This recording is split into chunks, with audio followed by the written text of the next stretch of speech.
Israel was a European, construct.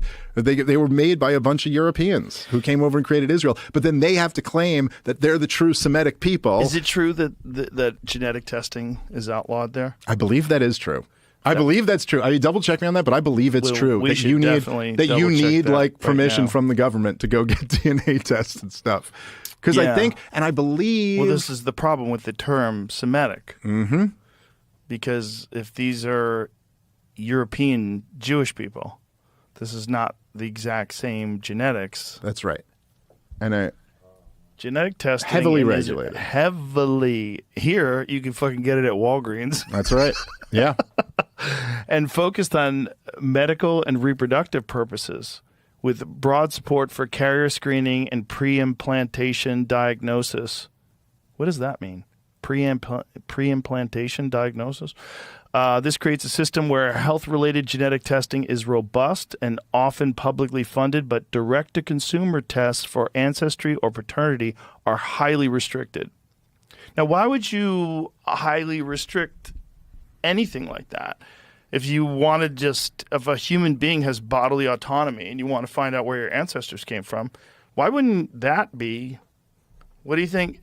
Well, look, like the only real answer to this is that they, the Israel project or the Zionist project always relied on this kind of claim, which is a crazy claim in a way. It's like a supernatural property right claim, right. That that you have this, which if you go, there was that great documentary on the settlers in the West Bank, and they'll all tell you to a man or to a woman. They focus a lot on that godmother of the settlers woman, but they'll all explain to you, like in very plain English with a Hebrew accent, that God promised them all this land.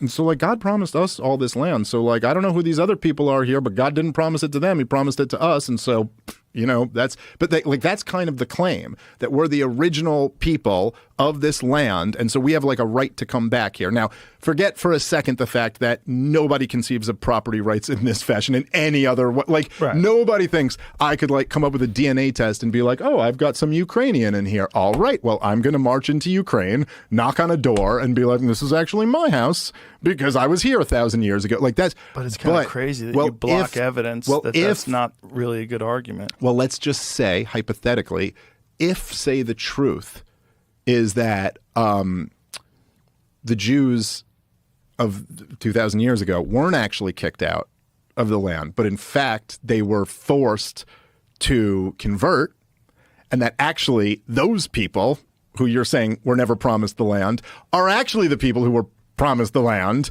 and then converted to Islam. And in fact, you're just some European who came in here way after that. That I'm just saying, hypothetically, if that was the case, that would be something that maybe you would want to control the information of. Isn't that wild?